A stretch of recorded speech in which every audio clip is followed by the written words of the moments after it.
All right, so let's talk about a budget red dot that I've had for a while. It's from Riton Optics. It's the RRD. It's sitting on this pistol right now. Uh, this is a budget red dot. I don't put it in the lowest tier of budget red dot because that's kind of reserved for, you go on Amazon or wherever and you see like the $20 red dots. That may work, they may not work. You never know. I just don't. I don't put that in that class because this is a hell of a lot better. I put this kind of in the same class as like the Vortex red dots. They're budget, but they're not bottom of the line. They're actually really good for the money. So the Riton RRD, I've had this for I think almost a year now, possibly. Can't quite remember. I think it's getting on a year. And I've put this on multiple rifles. Nothing really super high recoil. I've had it on 308, had it on multiple 5.56s of different configurations, and there's really not much to talk about the design. It's a basic red dot, but I'll talk about what's important. Did it stay together and did it maintain zero? Yes, it did. I didn't torture test it by any means, so I didn't run it through mud and beat it with a hammer and all that good stuff. I didn't do that because I'd be able to break it doing that. To me, that really doesn't do much. I just used it. Normal use, normal wear and tear. And the thing works. It works. It works just great. One thing I did, and I recommend for all red dots, is to make sure for all your screw points and your mounting and whatnot, go ahead and use like the thread locker blue. So that way you don't get any screws backing out under recoil. That's always just an annoying buzzkill at a range. But here it is. Basic red dot. It doesn't have a green setting or anything like that, just basic red, which I don't care. I'm not a big fan of the green stuff. That's just me. Some people like it, some people don't. Let me throw it on the highest setting here. Let's see if I can't get it. There it is. I got it set up to co-witness with these irons. So there's highest setting right there. And then let me drop it to lowest. And there's low setting right there. Move it up so you can see it a little bit. So it's a good dot. The dot didn't deform. Over time, nothing came loose. I still even have the caps. Caps are just fine.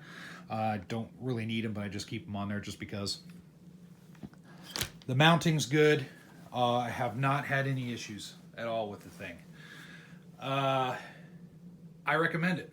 For the budget price, I consider it a very good optic. This is great for somebody that's not looking to spend $500 or $300 or whatever on a red dot. Especially if you're new to the world of red dots and you're thinking, well, I don't know. I'm kind of down with it, but I don't know if I want to just spend a lot of money to check it out. This will be a good option because it gives you something that works. What turns people off sometimes is they'll go buy that $20 red dot or reflex sight or whatever, and they throw it on the rifle. They say, oh, this looks cool. Then they shoot it, and because it was a $20 piece, it breaks or it loses zero or something like that, and it kind of sours them to the whole red dot thing.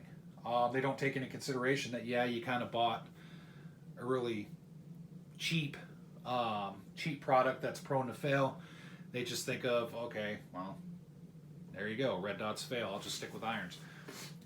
Something like this will give you a different opinion because it does work good. This could be a good gateway. You get into this and you buy this and say, wow, this is great. Then you may decide to start saving the coin necessary to get you that aim point or whatever it is you're looking for. So I recommend it. If you're wanting something different other than Vortex, check them out online. Look at their stuff. They also have magnifiers. They have a lot of different optics. They don't have just the budget red dot here. They have a lot of different stuff. But definitely check them out. And about my only thing that I would change on this, and I could change it, I just haven't, is there's a few other people online that I think are like me. I hate excessive branding.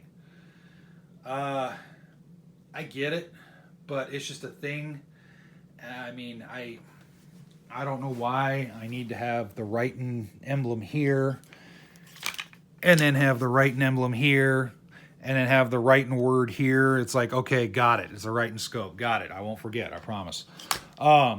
It's just me. If you're going to put a brand on it, just put a little brand on it and then call it good. There's no reason to just throw your brand tag on every piece of the dang product. So anyway, that's just my thing I'd change. And I probably will change it. I'll either paint over it or do something at some point. I just haven't gotten around to it yet. So, all right.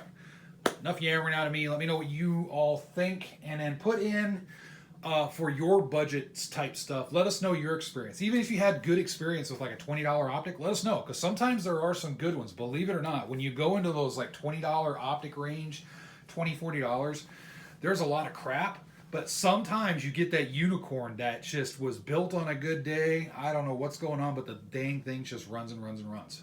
And that's cool if you get one. So, all right. Thanks a lot for watching. Stay safe.